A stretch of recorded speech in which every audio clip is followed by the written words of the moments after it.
Okay, the Adjustment Bureau. Such that you have Matt Damon and Emily Blunt. When they first meet, Matt Damon has just been defeated for a Senate seat for New York. And ironically, they meet in the bathroom. They've kind of an awkward first meeting. But it ignites a certain passion in Matt Damon's character to kind of, his concession speech goes from being, something that's very planned out and very, very organized and very methodical to this really authentic, genuine, concession speech, which we would probably never actually see.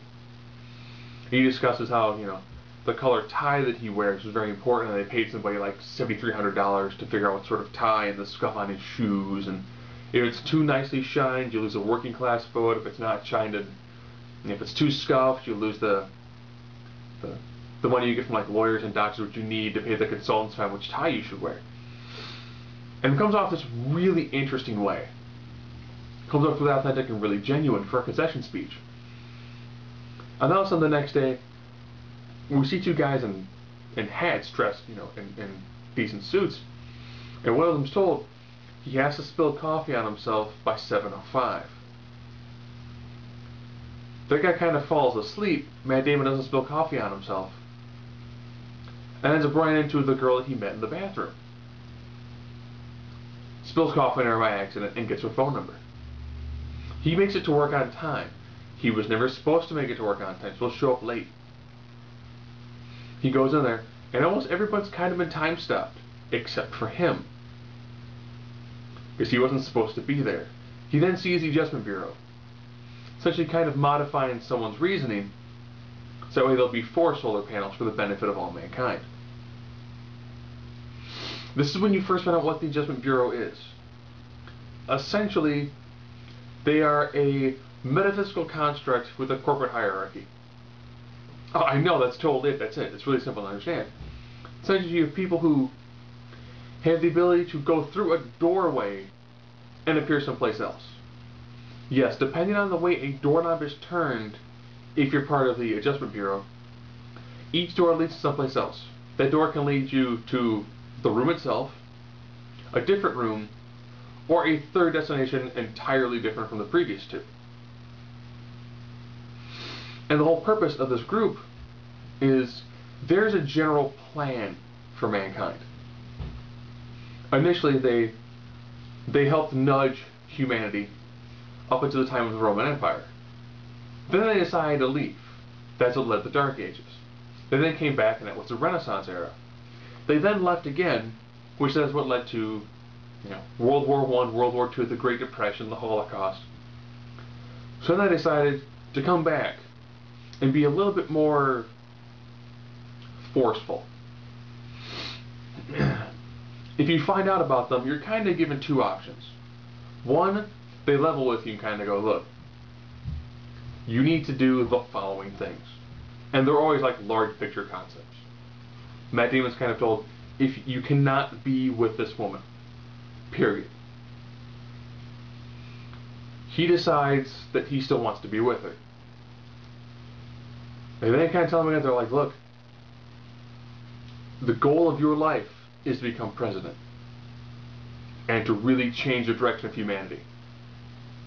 They're like, there becomes an issue. This might not happen if you stay with her. Every time he spent time with her, something would happen, his recklessness would come out, and he would, lose whatever gain he had when it came to being elected official. He actually still wants to be with her. They then send in for a specialist who can really handle the situation. So who do they call in? General Zod. Of course, why not call in General Zod? Or Chancellor Valorum, depending on how old you are. Who more or less levels with him. It's not just your dreams, it's her dreams. If you stay with her, you're going to ruin her life. You're also going to ruin your life. And you're going to put humanity in a direction they do not want to go. You're an important person. You have huge dreams and aspirations. Here are your choices. Do you want to be, like, president? Or do you want to be with her? Do you want to ruin her life? Or do you want to not be with her? And it's really bizarre, because metaphysical concept is you have the chairman, who, they don't say it's God, so we'll just say metaphysical concept. When he's talking with one of the bureau members, he asks if he's an angel, and he goes, "We've been called that." So they don't specifically say, it's a direct form of divinity, so we'll just say metaphysical concept. But it's very unique how they have essentially a book that has what looks like a computer diagram laid on top of 9 other diagrams. And they can find out where you're going, unless you're near water. So essentially you kind of have a drama, romance, with a metaphysical component thrown into it. And it's actually pretty interesting. It's not as in-depth as like Inception, but it's very entertaining to watch. If you're not a Matt Damon fan, this is pretty much him. This is Matt Damon doing all the standard Matt Damon, grins and kind of doing the down-to-earth character.